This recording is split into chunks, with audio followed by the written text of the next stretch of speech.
Easy there, Arthur. It's just a bit of thunder, old friend. Can't hurt you in here. But listen to that wind howl. It sounds exactly like the whistle of a steam engine, doesn't it?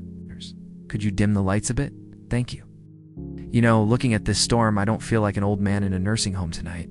My hands are shaking, but not from Parkinson's. They're shaking because I remember the cold steel of a signal lever. I wasn't always this frail. Once, I held the lives of 300 people in my hands. It was 1958. When I was 24, I learned that some things in the dark shouldn't be seen. Is everyone comfortable? Beatrice, pull your shawl tighter. There's a draft coming from the hallway. Silas, put that newspaper down. You've read the headlines 3 times already. Tonight calls for a story, don't you think? The smell of this place. Disinfectant and boiled cabbage. It never changes. But tonight, the smell of the rain is overpowering it. It smells like ozone. It smells like wet iron. It takes me back. It takes me back to a time when my back was straight, my eyes were sharp as a hawk's, and I didn't need a walker to get across the room. I was a different man then. I was young. I was ambitious. I was entirely alone in the middle of nowhere. It happened in the autumn of '58. When I was 24, I was working as a night signalman for the Northern Railway. Oh. You have to understand, back then, we didn't have computers. We didn't have sensors or automatic braking systems. We had levers, we had oil lanterns, and we had men like me keeping watch in the dead of night. I was stationed at Blackwood Junction. It was a tiny signal box perched on a hill miles away from the nearest town. It's just me, a coal stove, and the tracks cutting through the dense forest. At 24 years old, I felt invincible. I loved the solitude. I loved the responsibility. I thought I knew everything about the world. But Blackwood Junction had a reputation. The older men at the depot used to whisper about it. They said the fog there was thicker than anywhere else. They said the silence was heavy. I laughed at them. I was a modern man of the 1950s. I didn't believe in ghost stories. My shift started at 10 p.m. The night of the incident, the weather was just like it is outside our window right now. A torrential downpour. I arrived at the signal box soaked to the bone. I shook off my heavy coat, lit the stove, and poured myself a cup of black coffee from my thermos. The signal box was a glass cage. I could see the tracks stretching out in both directions, disappearing into the black mouth of the forest. For the first few hours, it was routine. The 11:15 freight train rumbled past, shaking the floorboards, pulled the levers, switched the tracks, and watched the red taillights fade away. Then the silence returned. Have you ever heard true silence, Arthur? Not the quiet of this room where you can hear the hum of the refrigerator or the nurses talking down the hall. I mean the silence of nature holding its breath. No crickets, no owls. Just the rain. It was 2 a.m. when things changed. I was reading a book of paperback western, I think, when I heard it. It was the sound of metal hitting metal. It came from down on the tracks, near the switching point about 50 yards away. I put my book down. My heart did a little jump. At 24, I was strong, yes. But out there in the dark, your mind plays tricks on you. I told myself it was just a loose bolt rattling in the wind. Or maybe a deer crossing the tracks and kicking a stone. I went to the window and wiped the condensation off the glass. I peered out into the storm. Nothing. Just the rain slashing sideways through the beam of the signal light. I sat back down. Don't be a fool, Samuel, I muttered to myself. 5 minutes later. Louder this time. Rhythmic. Like a hammer striking the rail. Now that's a sound a railway man knows. It's the sound of maintenance. But there was no maintenance scheduled. No crews were supposed to be out in this storm. I grabbed my heavy flashlight and my raincoat. I had to check. If there was an obstruction on the tracks, the 3 a.m. express, the Night Owl, would be in danger. That train carried passengers, sleeping families. I opened the door of the signal box, and the wind nearly ripped it off its hinges. The cold hit me like a punch to the chest. I climbed down the wooden stairs, my boots slipping on the wet steps. "Hello!" I shouted. "Is anyone there?" My voice was swallowed instantly by the wind.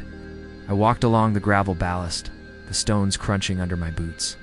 The beam of my flashlight cut through the rain, but the fog was rolling in, thick and white. Reached the switching point. I shone the light on the mechanism. It was perfectly fine. No rocks, no loose bolts. I felt a chill that had nothing to do with the rain. I turned around to head back to the warmth of the box.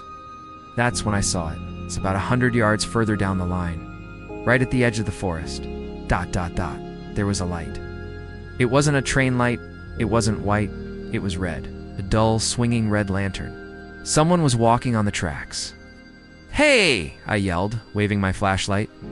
"Get off the line! It's not safe!" The figure didn't stop.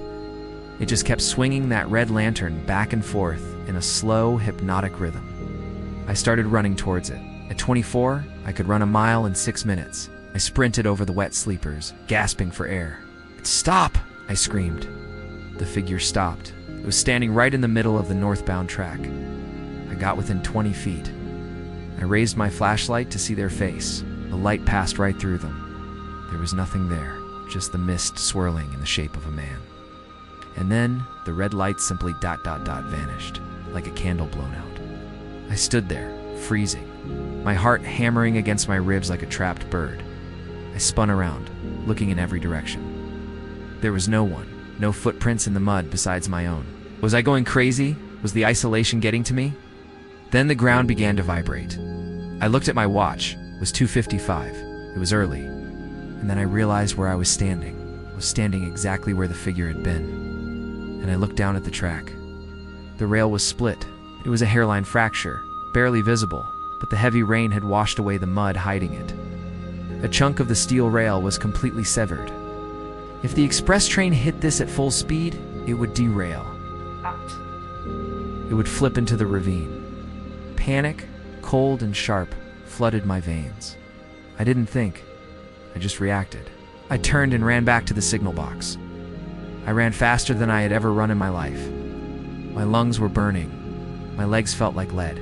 The train whistle blew in the distance. It was coming around the bend. I scrambled up the stairs, slipping, scraping my shins, bleeding. I burst into the room and grabbed the emergency lever. I had to throw the signal to red. I had to stop the train. My hands were slippery with rain and sweat. I grabbed the cold iron handle. I pulled with everything I had. The cables groaned. The semaphore arm outside dropped with a heavy thud. The light on the track turned from green to red. Would the driver see it in time? Through this rain, I pressed my face against the glass, praying. I'm not a religious man, Silas, you know that, but that night I prayed. The headlight of the train swept around the curve, blindingly bright. The sound of metal locking up was deafening. Sparks flew from the wheels like fireworks, showering into the black night. The train slid, heavy and screaming, along the wet tracks. It slowed and slowed, and it stopped. The locomotive stopped just 50 yards from the broken rail. I collapsed onto the floor of the signal box. I lay there, staring at the ceiling, listening to the hissing of the steam engine outside.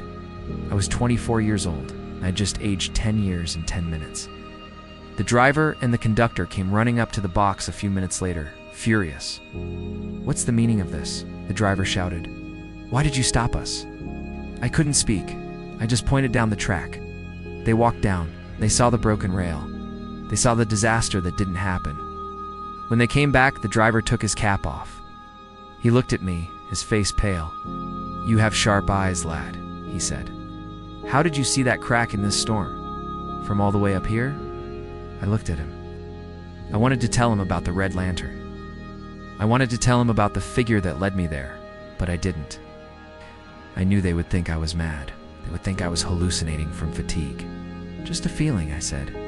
"Just a feeling. See. Back to the old age home, present day." They gave me a commendation for that night, a little plaque and a bonus of 5 pounds. I worked on the railway for another 40 years. But I never worked a night shift at Blackwood Junction again.